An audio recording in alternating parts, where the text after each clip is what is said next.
नमस्कार। सवाल इंडिया में आपका बहुत बहुत स्वागत है। मेरा नाम है अंकित त्यागी। इस वक्त आप एनडीटीवी इंडिया के साथ हैं।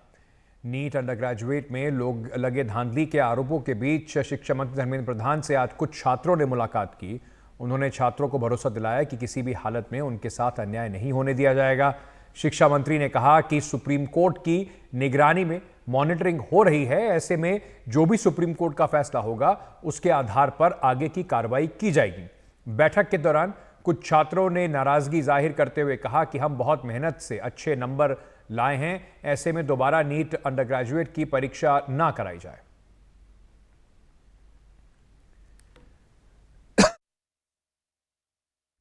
तो ये दो धड़ों में इस वक्त जो छात्र हैं वो बटे दिखाई पड़ रहे हैं। कई छात्र ऐसे हैं जो दोबारा शिक्षा नहीं चाहते, एग्जाम नहीं देना चाहते। वहीं कई छात्रों का यह भी मानना है कि जिस तरीके से धांधलियां हुई हैं उसके बाद दोबारा यानी कि रीटेस्ट ही आखिरी विकल्प जो है वो बचता है। अब इस पूरे मामले को अगर बारीकी से देखा जाए तो इस पर सुप्रीम कोर्ट की सुनवाई जारी है। 18 तारीख को सुप्रीम कोर्ट इस पर दोबारा सुनवाई करेगा और फिर तय होगा कि इसकी आगे की किस तरीके से कार्रवाई होती है।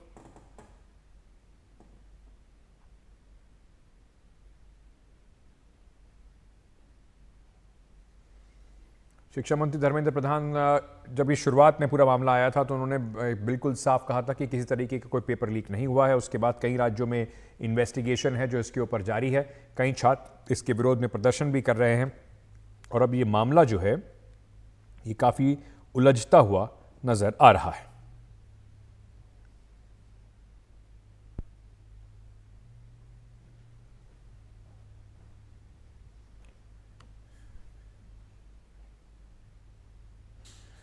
तो आज शिक्षा मंत्री धर्मेंद्र प्रधान ने छात्रों से की मुलाकात। इन छात्रों में से कुछ ने अपने पूरा ये जो बात चल रही है कि क्या परीक्षा दोबारा करी जाएगी, इसका विरोध प्रकट किया है। मेरे सहयोगी रवीश कुमार इस वक्त हमारे साथ जुड़ रहे हैं। रवीश, धर्मेंद्र प्रधान पर भी काफ़ी सारे सवाल शुरुआत से उठाए गए जब उन्होंने कहा था शुरुआत में कि किसी तरीके की कोई धांधली हुई नहीं है या पेपर लीक नहीं हुआ है। उसके बाद से इन्वेस्टिगेशन अब काफ़ी आगे आ गया है और सुप्रीम कोर्ट इसको मॉनिटर कर रहा है। एक धड़ा छात्रों का जो आज शिक्षा मंत्री से मिला उसने कहा कि वो नहीं चाहते कि किसी भी तरीके से इस रीटेस्ट हो। अभी भी कई छात्र हैं जो री एग्जामिनेशन की मांग कर रहे हैं। जी बिल्कुल। देखिए अंकित, जिन लोगों का जो है वो नीट में सिलेक्शन हो चुका है या जिनके 650 से ऊपर नंबर हैं, वो छात्र खास तौर पर ये नहीं चाहते हैं कि नीट का दोबारा एग्जाम हो। लेकिन ऐसे बहुत सारे लाखों में छात्र हैं जो ये चाह रहे हैं कि जब एक एक नंबर पर 2 से 2,500 रैंक वो पीछे चले जाते हैं, तब ऐसे में अगर धांधली छोटी मोटी भी हुई है और अगर कुछ छात्रों के 10 से 15 नंबर भी बढ़े होंगे तो वो काफी पीछे जो है वो रैंक में उनको धकेल देते हैं। तो ऐसे में बहुत सारे छात्रों की ये डिमांड है कि नीट की परीक्षा को दोबारा किया जाए, क्योंकि गड़बड़ी छोटी हो या बड़ी, गड़बड़ी हुई है ये सरकार भी मान रही है, ये एनटीए भी मान रही है। तो जब ये माना जा रहा है कि गड़बड़ी हुई है, हालांकि सरकार का ये कहना है कि बहुत सीमित स्तर पर हुई है, बहुत ज्यादा इसका फैलाव नहीं था, बहुत सीमित स्तर पर है, इसीलिए बार बार ये एनटीए कह रही है कि दोबारा परीक्षा नहीं होनी चाहिए। लेकिन छात्रों का यह कहना है कि गड़बड़ी छोटी हो या बड़ी, लेकिन इससे जो नीट की परीक्षा की पवित्रता है वो प्रभावित होती है। लाखों जो छात्र हैं उनका भरोसा इससे प्रभावित होता है। तो उसके चलते नीट की दोबारा परीक्षा की जाए। तो दो अलग अलग ग्रुप हैं। आज जो है वो करीब 20 छात्रों के एक डेलीगेशन से खुद शिक्षा मंत्री धर्मेंद्र प्रधान मिले हैं। और ये मिलना इसलिए भी अंकित जरूरी है क्योंकि बहुत सारे छात्र और अभिभावक, आज भी हमने बहुत सारे लोगों से बात की, उनके मन में बहुत सारी शंकाएं हैं, बहुत सारे सवाल हैं और इन सवालों को ठीक से एड्रेस नहीं सरकार कर रही है। तो शायद सरकार की तरफ से एक कोशिश है कि एक दरवाजा खोला जाए जिसमें छात्रों से सीधे तौर पर बातचीत की जाए, उनकी कुछ शंकाओं को खत्म किया जाए।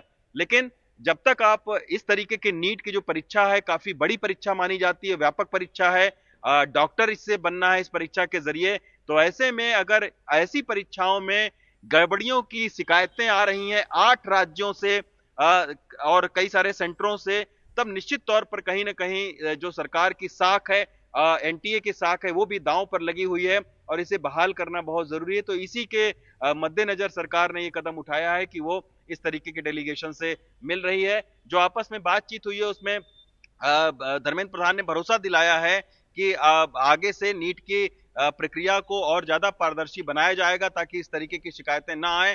और उन्होंने ये भी कहा कि छात्रों के साथ में न्याय किया जाएगा, लेकिन अब कौन से ग्रुप के छात्रों के साथ में न्याय सरकार करेगी, क्योंकि सरकार तो यही कह रही है कि नीट की दोबारा परीक्षा न करवाई जाए, क्योंकि इतने बड़े पैमाने पर दोबारा परीक्षा नहीं करवाई जा सकती है। तो देखने वाली बात होगी कि आखिर जब सुप्रीम कोर्ट की आगे सुनवाई होगी तो उसमें क्या कुछ फैसला होता है। लेकिन फिलहाल सरकार के लिए नीट के मद्देनजर पर जी अपनी साख जो है उसकी दांव पर है, और कहीं ना कहीं बच्चों की जो शिकायत है उनको एड्रेस करना चाहिए सरकार को।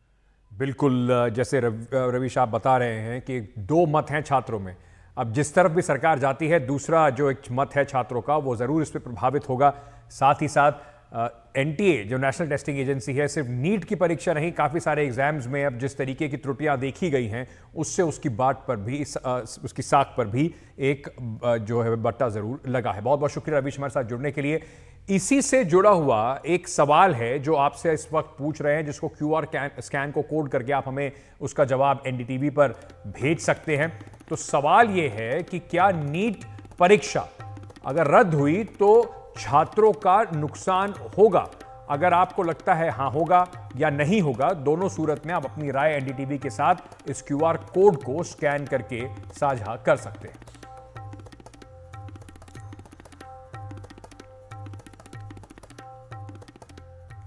चलिए आपको सीधे मुंबई लिए चलते हैं, जहां पर एक खबर जिस पे हम लगातार नजर बनाए हुए हैं।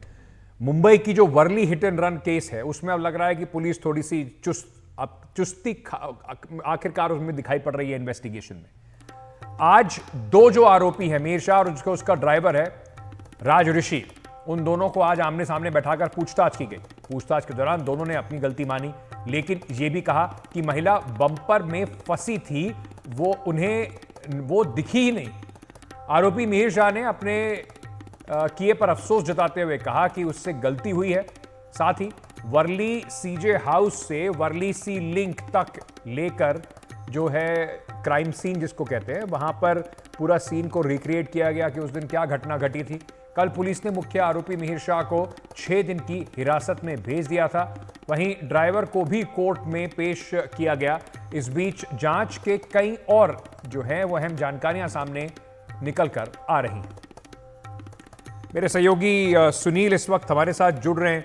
सुनील, पुलिस की जो इन्वेस्टिगेशन है, जैसे मैं कह रहा था, उसमें थोड़ी अब तेजी दिखाई पड़ रही है। अरेस्ट होने के बाद अब उनको जो 7 दिन की रिमांड भी मिल गई है। क्या क्या अहम बातें अब तक सामने आई हैं? बिल्कुल अंकित, जो मुख्य आरोपी था वो मिहिर शाह हादसे के बाद से फरार था, लिहाजा पुलिस का जो पूरा जोर था इसके पहले वो उसकी गिरफ्तारी तक था।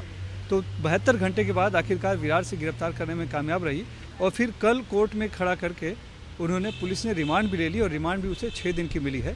यानी अब जो है जांच वो सही तरीके से की सकती है। लेकिन इस बीच चूंकि जो आरोपी दूसरा ड्राइवर है राज ऋषि, वो पहले ही गिरफ्तार हो चुका था और उसकी सिर्फ 1 दिन की पुलिस रिमांड थी, यानी आज तक की। इसीलिए पुलिस ने रात में ही जो है कि अपनी जांच को बहुत आगे बढ़ाया है। चूँकि दोनों उसकी हिरासत में थे, लिहाजा मिहिर शाह को और ड्राइवर राज ऋषि बिदावत को दोनों को आमने सामने रखा गया, कड़ा करके पूछताछ की गई। क्योंकि इसके पहले जो पूछताछ हुई थी उसमें जो ड्राइवर है वो बहुत सारी बातें नहीं बता रहा था, कुछ बातें छिपा रहा था।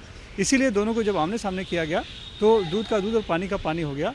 लेकिन फिर भी अभी जो दोनों लगे हुए हैं वो ये उनका कहना है कि वो महिला जो है बोनट पे फंस गई थी या थी, ये उन्हें दिखाई नहीं पड़ा था। जेब की बहुत ही नामुमकिन है, क्योंकि इतनी बड़ी महिला कैसे नहीं दिखाई सकती है। तो ज़रूर उन्होंने जो कृत्य किया है, यानी कि पहले टक्कर मारी है और फिर महिला को घसीटते हुए लगभग 1.5 से 2 किलोमीटर तक वो वर्ली सी फेस की जो शुरुआत होती है वहाँ तक गए हैं। और वहाँ पर जो दिखाई पड़ा सीसीटीवी में कि उन्होंने महिला को अलग किया है और फिर गाड़ी रिवर्स हुई है और रिवर्स होने के बाद गाड़ी फिर से जो है कि उस महिला के पैर पर से होते हुए आगे बढ़ा दी गई है उन्होंने। तो ये जो चीज़ें थी, ये इस पर एक कन्फ्रंटेशन था जिसमें कि पुलिस ने कह रही कि ये वो बचाव में कह रहे हैं, लेकिन ये मुमकिन नहीं है कि वो देखा नहीं होगा उन्होंने।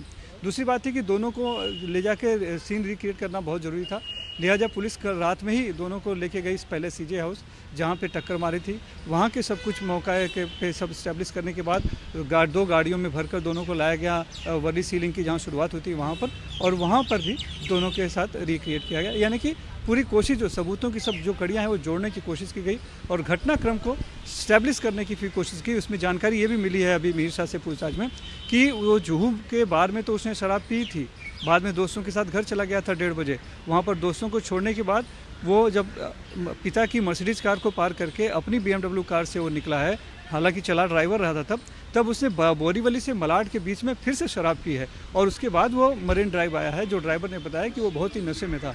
मरीन ड्राइव आने के बाद यू टर्न मारा है दोनों ने और फिर गिरगांव चौपाटी में उसने ड्राइवर को ड्राइविंग सीट से हटा दिया और खुद गाड़ी चलाने लगा और नतीजा ये हुआ कि हम देख रहे हैं कि CJ हाउस के पास आने के बाद उसने शराब के नशे में टक्कर मार दी और फिर वो महिला को घसीटते हुए वहाँ तक लेके गए। तो ये जो घटनाक्रम है, इस पूरे घटनाक्रम को जोड़ने की कोशिश में फिलहाल पुलिस लगी हुई है। इसके बहुत से CCTV उनके पास हैं इस पूरे मामले में।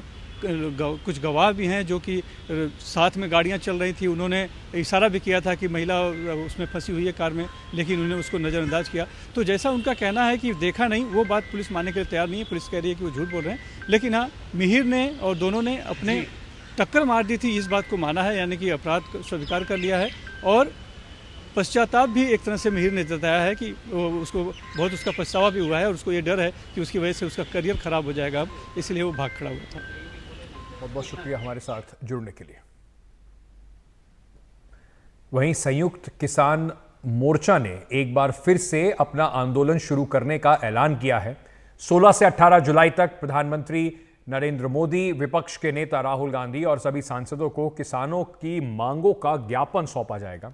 संयुक्त किसान मोर्चा ने जो मांगे रखी हैं उसमें MSP की कानूनी गारंटी, कर्ज माफी, फसल का बीमा, किसानों को पेंशन, बिजली का निजीकरण बंद करना शामिल है। उसके बाद फिलहाल अभी किसानों ने दिल्ली मोर्चे का या दिल्ली चलने का कोई जो फैसला है वो अभी तक नहीं लिया है। प्रशांत मेरे सहयोगी इस वक्त हमारे साथ जुड़ रहे हैं।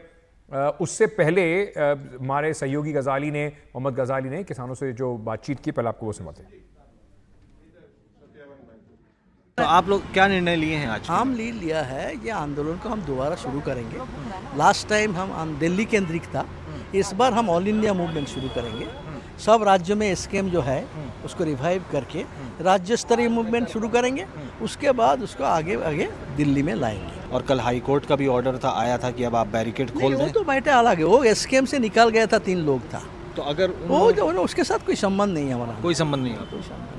अगर वो लोग दिल्ली की तरफ आना वो चाहते आएगा, उसका बात everybody is free to organise. Will you guys join them as well? No. We wrote them that you come together, and we told them. Then we told them that 26 जनवरी तुम लाल किला जलाया था, तिरंगा जलाया था, उसको दुख, वो सब वही लोग हैं, तो उसको क्षमा मांगना पड़ेगा देश के सामने। हम ऐसा लोग को नहीं लेंगे, तो इसलिए वो बोले ना वो करेंगे नहीं, हम तो ठीक है। प्रशांत मेरे सहयोगी इस वक्त हमारे साथ जुड़ रहे हैं। प्रशांत, एक बार फिर से सरकार के ऊपर किसानों का जो दबाव है वो बनाने की कोशिश की जा रही है।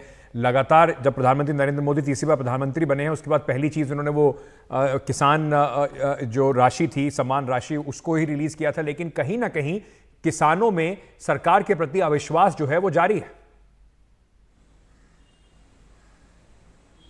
जी बिल्कुल, और इसलिए आपने देखा कि संयुक्त किसान मोर्चा ने ये फैसला किया है कि अब इसको रिन्यू किया जाएगा, फिर से शुरू किया जाएगा उनका जो विरोध प्रदर्शन था। और जो मांगे रही हैं किसानों की, उसमें और कई और चीज़ें अब जुड़ गई हैं। 15 सूत्री मांगे अब हो गई हैं, और जैसा 3-4 बिंदु आपने बताया कि MSP की कानूनी गारंटी हो, किसानों को पेंशन देने की बात हो, या बिजली के निजीकरण को रोकने की मांग है। उसके अलावा भी कई और मांगे अब जो उनकी सूची है मांगों की, उस पर जुड़ गई है। 15 सूत्री मांगे हैं, और उन्हीं मांगों को 16, 17 और 18 तारीख को वो प्रधानमंत्री राहुल गांधी जो लीडर ऑफ अपोजिशन है, उसके अलावा सभी सांसदों को सौंपेंगे। और अगले महीने भी पंजाब में 17 अगस्त को संयुक्त किसान मोर्चा का विरोध प्रदर्शन पंजाब में होगा। लेकिन एक बात जो चौंकाने वाली भी अंकित की अभी संयुक्त किसान मोर्चा ने ऐलान किया है कि दिल्ली चलो का जो पिछली बार नारा दिया गया था और जिस तरीके से दिल्ली में आकर किसानों ने आंदोलन किया था, वो उसकी योजना फिलहाल संयुक्त किसान मोर्चा की नहीं है। इसके पीछे शायद वजह 2-3 वजह हो सकती है अंकित। पहला ये कि खुद आज हनन मुल्ला ने ये माना कि जो संगठन है उस तरह की आंदोलन के लिए, जैसा पिछली बार दिल्ली में हुआ था, उसके लिए संगठन को और मजबूत करने की ज़रूरत है। और वो इसलिए भी ज़रूरत है क्योंकि एक सवाल जो बार बार उठ रहा है कि क्या पंजाब और हरियाणा के जो किसान संगठन थे जिनसे काफ़ी समर्थन मिला था संयुक्त किसान मोर्चा को, क्या उन संगठनों का भी समर्थन अब संयुक्त किसान मोर्चा के पास है? अभी आपने हनन मुल्ला को सुना, उन्होंने साफ साफ कहा कि हरियाणा के जो कुछ संगठन जो शंभू बॉर्डर पर बैठे थे उनसे संयुक्त किसान मोर्चा का कोई लेना देना नहीं है। तो ये बात चौंकाने वाली ज़रूर है और इससे ये सवाल भी कई लोग उठा रहे हैं कि क्या जो जैसी एकजुटता पिछली बार थी, क्या उसी तरह की एकजुटता अभी भी संयुक्त किसान मोर्चा के पास है? हालांकि संयुक्त किसान मोर्चा ने ये ज़रूर कहा है कि अब हम लोगों के पास 17 राज्यों के, कल जो जनरल बॉडी मीटिंग हुई थी उसमें 17 राज्यों के करीब 150 प्रतिनिधि आए थे। तो संयुक्त किसान मोर्चा ये दावा ज़रूर कर रही है, लेकिन सवाल ये उठ रहा है कि क्या अब अभी भी संयुक्त किसान मोर्चा एकजुट है और क्या यही वजह है कि अभी फ़िलहाल उन्होंने दिल्ली चलने की कोई बात नहीं की है। फिलहाल अपने आप को राज्य स्तर पर विरोध प्रदर्शन तक ही उन्होंने सीमित रखा है। बहुत बहुत शुक्रिया हमारे साथ जुड़ने के लिए प्रशांत, इस सब जानकारी के लिए। छोटा सा एक ब्रेक लेके वापस आ रहे हैं, बने रहिए हमारे साथ।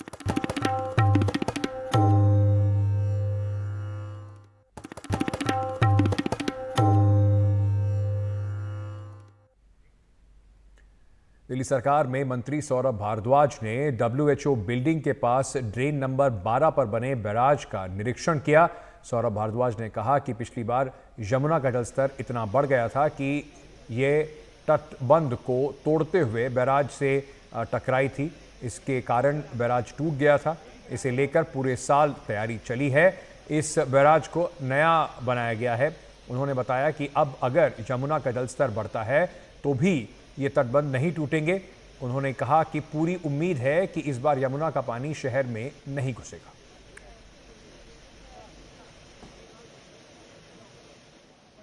कि आप मेरे पीछे देख सकते हैं, ये WHO barrage number 12, drain number 12 के ऊपर जो हमारा बराज है वो था। और पिछली बार यमुना में जो आपके पीछे है उसका लेवल इतना ज़्यादा राइज हो गया था कि ये जहाँ पे हम खड़े हैं ये एक एम्बैंकमेंट थी जिसको पूरी की पूरी तोड़ के यमुना ने सीधा जो है वहाँ बराज पे हिट किया था। वो बराज टूट गया था जिसकी वजह से पानी यमुना का बैक फ्लो यानी कि शहर के अंदर घुसने लग गया था।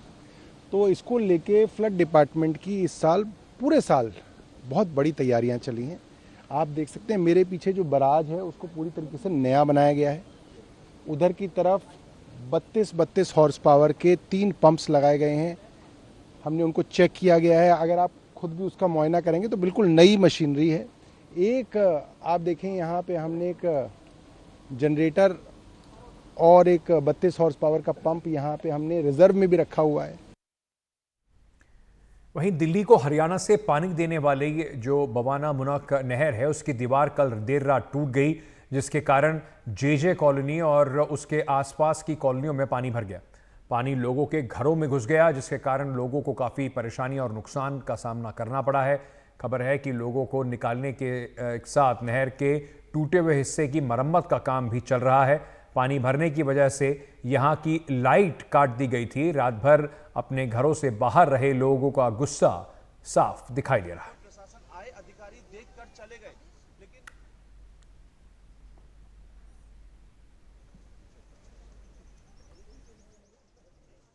इस वक्त मैं दिल्ली के बवाना इलाके में मौजूद हूँ और यहाँ JJ कॉलोनी है जहाँ पर मुनक नदी में एक ड्रेन टूटने की वजह से जो पानी है वो देखिए किस तरीके से यहाँ पर भर गया है। ये फिलहाल पानी की शुरुआत है लेकिन अंदर तक पानी बहुत भरा हुआ है। यहाँ पर एक महिला जरूर है जो गुस्से में है क्योंकि इनका कहना है कि इनकी बात नहीं सुनेंगे। हाँ, बात नहीं सुनेंगे। 12 से लोग पानी में डूब रहे थे, कोई नहीं आए थे। एक बार आप बताइए कि कितने बजे से शुरू हुआ पानी? 12 बजे से पानी शुरू है।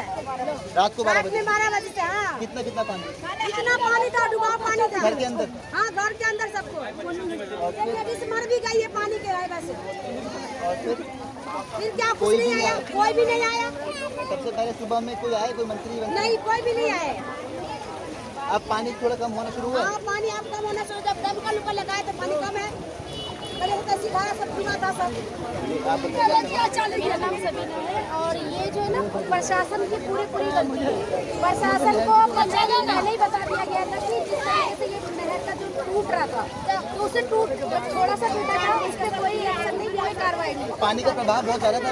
बहुत ज्यादा, और आप वीडियो में भी देख सकते हैं किस तरीके से पानी का प्रभाव है। पानी का प्रभाव इतना ज्यादा है कि अगर वो अभी भी उनको सही से रोका नहीं जाए तो इससे ज्यादा पूरी कॉलोनी डूब सकती है।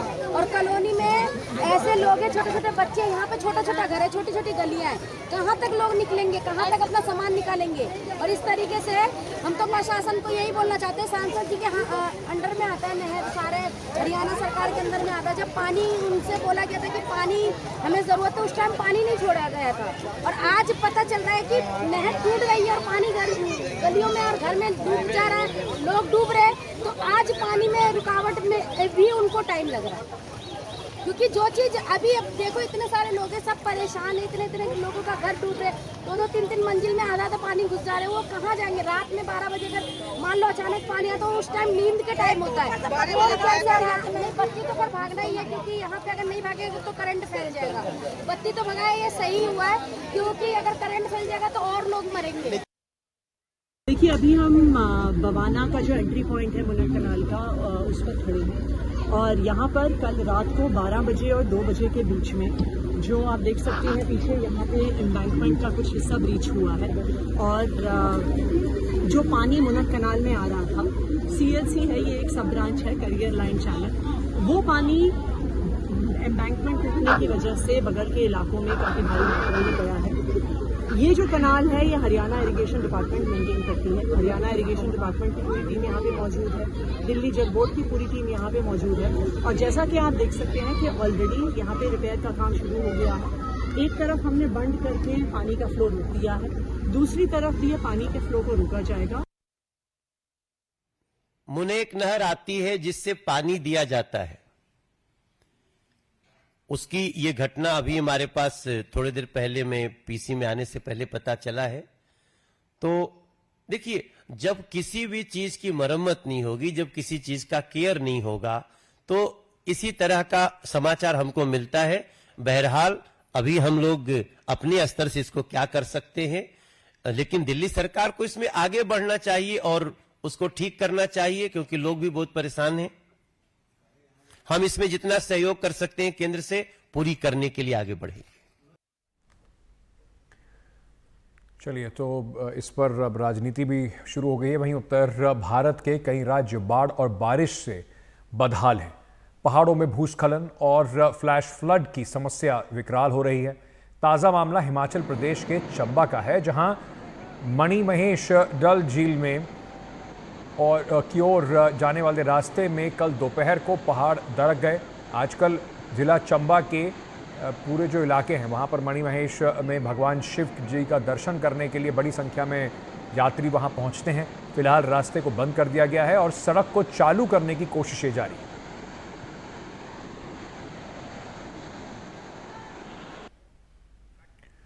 उसके साथ ही उत्तराखंड के चमोली में एक राहत भरी खबर अब सामने ये आ रही है कि भूस्खलन के बाद बाधित बद्रीनाथ नेशनल हाईवे पर पैदल आवाजाही जो है वो शुरू कर दी गई है। BRO में लगातार काम करके 40 घंटे बाद नेशनल हाईवे पर पैदल आवाजाही का जो रास्ता है वो बना लिया है। SDRF की मदद से तीर्थयात्रियों को एक छोर से दूसरे छोर ले जाया जा रहा है। गौरतलब है कि 9 जुलाई को चमोली में पाताल गंगा इलाके में ज़बरदस्त लैंडस्लाइड होने के बाद रास्ता बंद हो गया था। बद्रीनाथ नेशनल हाईवे पर पहाड़ी का बहुत बड़ा हिस्सा टूटकर नीचे गिर गया था। तेजी से नीचे आए मलबे के साथ धूल का गुबार उठा, तभी से सैकड़ों तीर्थयात्री यात्रा मार्ग के दोनों ओर फंसे हुए हैं। फिलहाल BRO की टीम सड़क से मलबा हटाने में जुटी हुई है। जल्द ही रास्ते को वाहनों की आवाजाही के लिए खोल दिया जाएगा।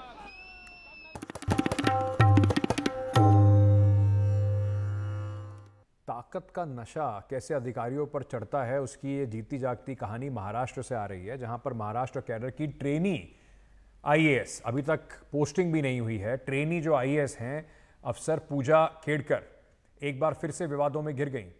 इस बार उन पर फर्जी सर्टिफिकेट से UPSC परीक्षा पास करने का आरोप लग रहा है। साथ ही जिस विकलांगता को आधार बनाकर उन्होंने परीक्षा में दी थी, उससे जुड़ा मेडिकल टेस्ट भी उन्होंने नहीं दिया है। मेडिकल टेस्ट की 6 बार तारीख दी गई, लेकिन पूजा टेस्ट देने नहीं पहुंची। पूजा खेड़कर 2023 बैच की ट्रेनी आईएएस अधिकारी हैं। वे अक्सर अपने वीवीआईपी मांगों को लेकर सुर्खियों में रहती हैं। प्राइवेट ऑडी कार पर लाल बत्ती लगा के घूमने का शौक है इन्हें।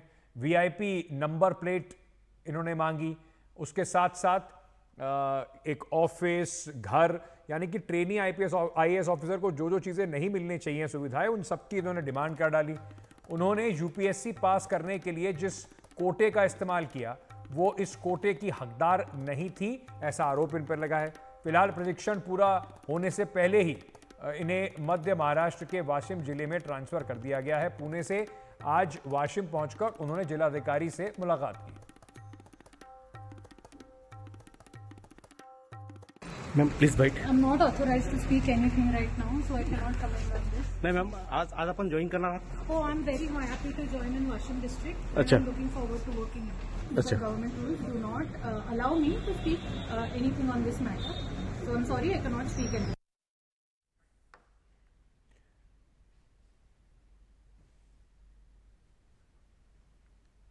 चलिए, इस वक्त एक ब्रेकिंग न्यूज़ सामने आ रही है और इस खबर पर चलते हैं। और इस खबर ये सीधे जो खबर इस वक्त आ रही है वो भारत में बढ़ती आत्महत्याओं को लेकर एक जो प्रवृत्ति बन गई है, उस पर मुख्य न्यायाधीश जस्टिस डीवाई चंद्रचूड़ ने चिंता जताई है। सुप्रीम कोर्ट ने भारत में आत्महत्या की रोकथाम के लिए केंद्र स्वास्थ्य मंत्रालय द्वारा किए जा रहे प्रयासों को लेकर हलफनामा दाखिल करने का आदेश दिया है। कोर्ट ने कहा है कि बच्चों द्वारा की जा रही आत्महत्या एक बहुत ही गंभीर सामाजिक मुद्दा है।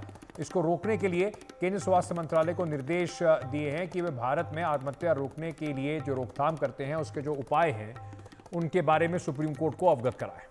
आशीष भार्गव मेरे सहयोगी इस वक्त हमारे साथ जुड़ रहे हैं। आशीष, एक ऐसा सामाजिक मुद्दा जिसको लेकर कई बार चिंता जताई गई है, भारत में आत्महत्या का जो ग्राफ है वो बढ़ता जा रहा है, खास तौर से बच्चों में और नवयुवकों में जिस तरीके से ये घटनाएं सामने आ रही हैं, काफी चिंताजनक है।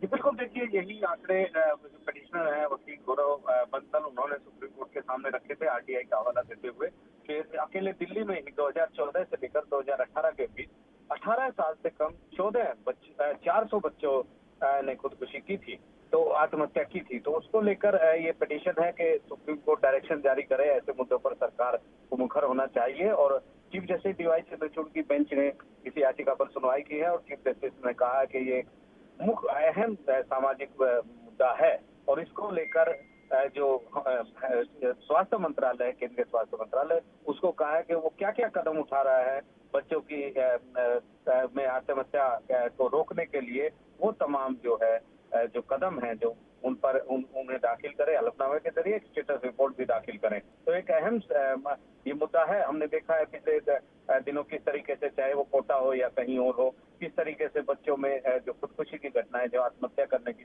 घटनाएं वो बढ़ रही हैं। तो कहीं ना कहीं सुप्रीम कोर्ट को भी लगा कि ये मुद्दा एक ऐसा है जिसमें उसको दखल देना चाहिए और अब सुप्रीम कोर्ट ने इस मुद्दे पर दखल दे दिया है। जी आशीष, बहुत बहुत शुक्रिया हमारे साथ जुड़ने के लिए। एक छोटा सा ब्रेक लेकर वापस आ रहे हैं, बने रहिए हमारे साथ।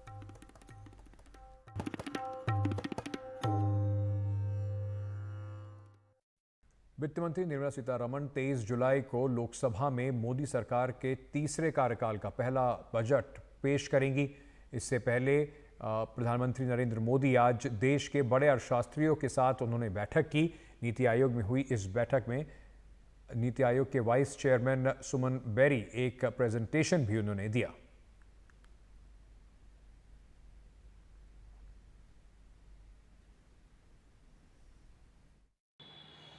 देखिए, बजट से ठीक पहले प्रधानमंत्री की यह मुलाकात निश्चित तौर पर बहुत अहम है, क्योंकि आपको पता है कि प्रधानमंत्री नरेंद्र मोदी ने एक शॉर्ट टर्म और एक लॉन्ग टर्म एजेंडा तय किया अपनी नई सरकार का, और पहले 100 दिन में जो बजट डॉक्यूमेंट है वो पहला सबसे महत्वपूर्ण पॉलिसी डॉक्यूमेंट होगा। और जब भी लोकसभा चुनावों के बाद नई सरकार का गठन होता है और जो पहला फुल बजट नई सरकार पेश करती है, उसमें एक बहुत महत्वपूर्ण और एक बड़ा संकेत मिलता है कि अगले 5 साल अर्थव्यवस्था की दिशा और दशा क्या होगी। और आज जो इंटरेक्शन प्रधानमंत्री का हुआ है अर्थशास्त्रियों के साथ, उसमें दोनों ही पहलुओं पर चर्चा हुई है कि शॉर्ट टर्म में बजट को लेकर सरकार की क्या प्राथमिकताएं होनी चाहिए और लॉन्ग टर्म में भारत अब दुनिया की तीसरी बड़ी अर्थव्यवस्था बनने की दिशा में तेज़ी से आगे बढ़ रहा है। तो लॉन्ग टर्म में अगले 3-4 साल 5 साल में सरकार को आगे और क्या करना होगा। और देखिए 3-4 चीज़ें आइडेंटिफाई की गई हैं सरकार द्वारा।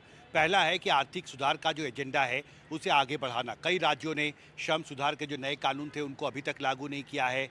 कुछ पब्लिक सेक्टर इंटरप्राइजेस हैं, कुछ सेक्टर्स हैं जिसके प्राइवेटाइजेशन का जो एजेंडा है वो लंबित है। जहाँ तक हाउसिंग का सवाल है, आपको याद होगा जब प्रधानमंत्री मोदी ने पहली कैबिनेट की बैठक की थी तो जो पहला फैसला कैबिनेट का था मोदी तीसरे कार्यकाल का, उसमें गरीबों के लिए जो बेघर लोग हैं शहरों इलाकों में और ग्रामीण इलाकों में 3 करोड़ नए घर बनाने का एक फैसला कैबिनेट ने किया था। और पीएम हाउसिंग स्कीम के तहत प्रधानमंत्री आवास योजना जो है उसका आवंटन इस बजट में बढ़ाया जा सकता है। साथ ही इंफ्रास्ट्रक्चर एक की फोकस एरिया रहा है। अंतरिम बजट में भी वित्त मंत्री ने जो इंफ्रास्ट्रक्चर के लिए जो एलोकेशन था वो करीब 11% बढ़ाकर 11,11,000 करोड़ किया था। इस बार उनके सामने उद्योग जगत की तरफ से सुझाव रखा गया है कि आवंटन और बढ़ाना ज़रूरी है, क्योंकि इंफ्रास्ट्रक्चर पर जितना ज़्यादा पैसा खर्च किया जाएगा उतने नए रोज़गार के अवसर पैदा होंगे और अर्थव्यवस्था में ग्रोथ मोमेंटम मजबूत होगा। तो ये सारे 3-4 चीज़ें हैं। कृषि पर भी प्रधानमंत्री बोल चुके हैं कि किसान और कृषि क्षेत्र उनकी सरकार की प्राथमिकता होगी। तो ये 3-4 सेक्टर्स हैं जिन पर मुख्य तौर पर जो अर्थशास्त्रियों ने प्रेजेंटेशंस किए हैं प्रधानमंत्री के सामने और विस्तार से बताया है कि शॉर्ट टर्म में और लॉन्ग टर्म में भारत सरकार को आगे और क्या करना चाहिए। तो एक बहुत महत्वपूर्ण ब्रेनस्टॉर्मिंग सेशन जो करीब 3 घंटे तक चला है और इस बैठक के बाद अब देखना बहुत महत्वपूर्ण होगा कि प्रधानमंत्री आर्थिक जो उनकी नीति है नई सरकार की उसको आगे गति देने के लिए, एक नई दिशा देने के लिए आने वाले महीनों में क्या बड़े फैसले करते हैं। वहीं उद्योग जगत में बजट को लेकर इस बार वित्त मंत्री के सामने जो मांगे रखी हैं उसकी एक लंबी चौड़ी सूची है। उद्योग संघ फिकी के पूर्व अध्यक्ष और इंडियन मेटल्स एंड फेरोअलॉय लिमिटेड के मैनेजिंग डायरेक्टर सुभकांत पांडे ने वित्त मंत्री के सामने जो बजट 2024-25 को लेकर एक विस्तृत प्रेजेंटेशन दी। एनडीटीवी से एक्सक्लूसिव बातचीत में उन्होंने बताया कि वित्त मंत्री से क्या-क्या मांग उठाई गई है। आपके वित्त मंत्री के साथ मुलाकात हुई, आपने एक प्रेजेंटेशन भी किया है, आपने एक प्री बजट मेमोरेंडम दिया है। इंफ्रास्ट्रक्चर को लेकर क्या एक्सपेक्टेशंस हैं आपके? जी, फिकी की तरफ से मैं जो फाइनेंस मिनिस्टर की प्री बजट कंसल्टेशन था तो वहाँ पे मैं आई वाज प्रेजेंट और ख़ास करके जो हमारे सजेशंस थे वो एक तो ज़रूर इंफ्रास्ट्रक्चर के और ध्यान देने के लिए हमने रिक्वेस्ट किया है और पिछले कई सालों से जो गवर्नमेंट ऑफ इंडिया ने फोकस कर रखा है इंफ्रास्ट्रक्चर पे, वो एक बहुत ही डिफ़िकल्ट टाइम पे इकोनॉमी को सपोर्ट किया है और उसका कई बेनिफिट्स भी होता है। जैसे इंफ्रास्ट्रक्चर पे जो भी स्पेंडिंग होता है उसका एक मल्टीप्लायर इफेक्ट रहता है। तो और जैसे आपने सही बताया कि इंटरिम बजट में 11 लाख करोड़ से ज़्यादा की आउटले थी और हमारी यही मतलब रिप्रेजेंटेशन रहा है कि जो फुल ईयर की बजट है उसमें इंफ्रास्ट्रक्चर पे ध्यान मेंटेन किया जाए और the outlay can be increase by further 25% और सो। उसके अलावा हमने एग्री सेक्टर के बारे में भी बात किया है, जैसे क्लाइमेट रेजिलियंस को खासकर ध्यान में रखकर और बिकॉज़ अगर आप इन्फ्लेशन की तरफ नज़र लगाएंगे तो इन्फ्लेशन ज़्यादातर has been under control but food inflation फिर भी थोड़ा सा has remained something to be continuously monitored. So from that point of view climate resilience और कुछ और steps जो हमने recommend किया है for the agricultural sector, उसके अलावा MSME sector के लिए काफ़ी schemes हैं जो MSME sector को hand holding करते हैं, लेकिन ख़ास करके जब sustainability की बात की जाए तो that's a very important priority because we are talking about not just growth but inclusive and sustainable growth. और sustainability में especially when it comes to smaller entities MSMEs तो उनको कैसे और थोड़ा मतलब वो transition में help किया जा सकता है। वहीं वित्त मंत्री निर्मला सीतारमण जो अब 23 जुलाई को मोदी सरकार का तीसरे कार्यकाल में पहला बजट पेश करेंगी। इस बजट से देश के आम नागरिकों को बहुत उम्मीदें हैं। माना जा रहा है कि बजट में बीजेपी के नेतृत्व वाली एनडीए सरकार कई सौगातें दे सकती है। आगामी बजट को लेकर देश के अनेकों वर्गों में जो लोग हैं वो क्या क्या उम्मीद और उपेक्षा लगाए बैठे हैं, आपको दिखाते हैं।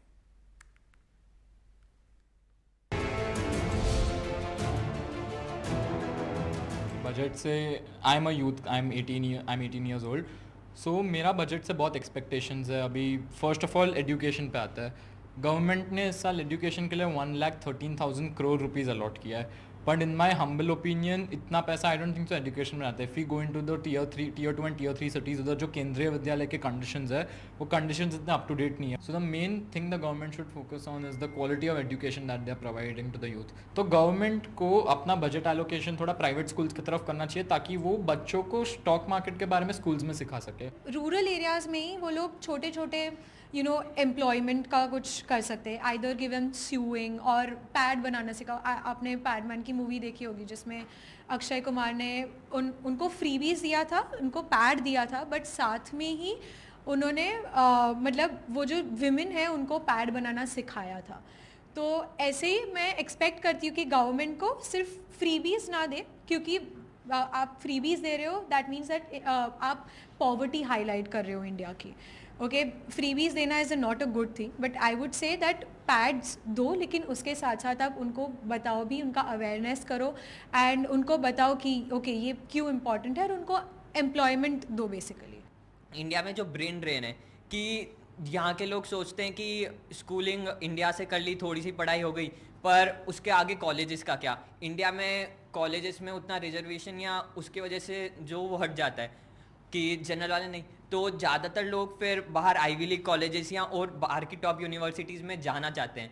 तो अभी का जो एजुकेशन के लिए बजट देखा जाए तो उसमें 19.56% राइज है पिछले साल से कंपेयर। तो ये बहुत अच्छी चीज़ है जो मैंने देखी गवर्नमेंट ने, पर ये कैसे इम्प्लीमेंट किया जाता है और इसको कितना भाग में दिया जाता है हर एक सेक्टर्स में।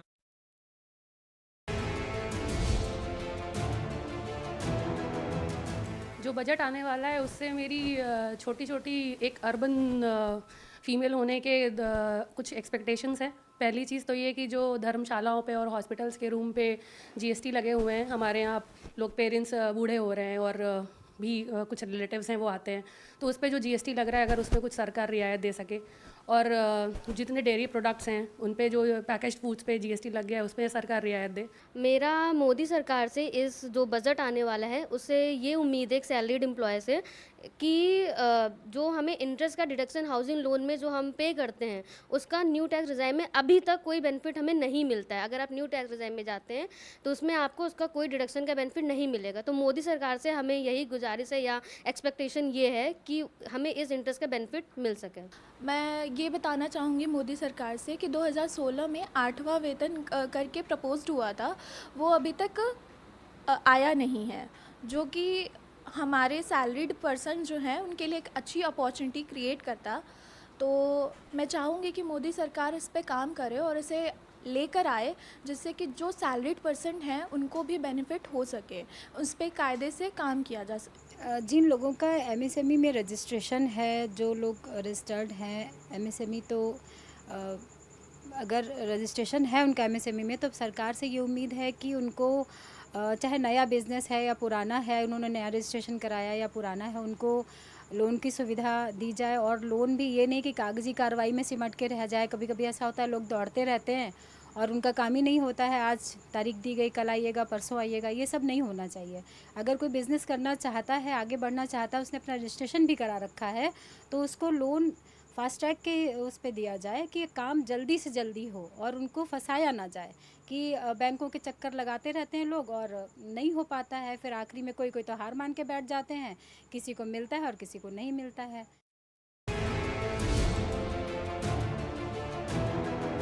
हमारे प्रदेश में नौकरी की समस्या, इसलिए वहाँ पे रोजगार नहीं है, इसलिए हम लोग को महाराष्ट्र आना पड़ता है, वरना योगी सरकार और एक बार आ जाए तो फिर हम यहाँ पे आना कम ही कर देंगे इस बार।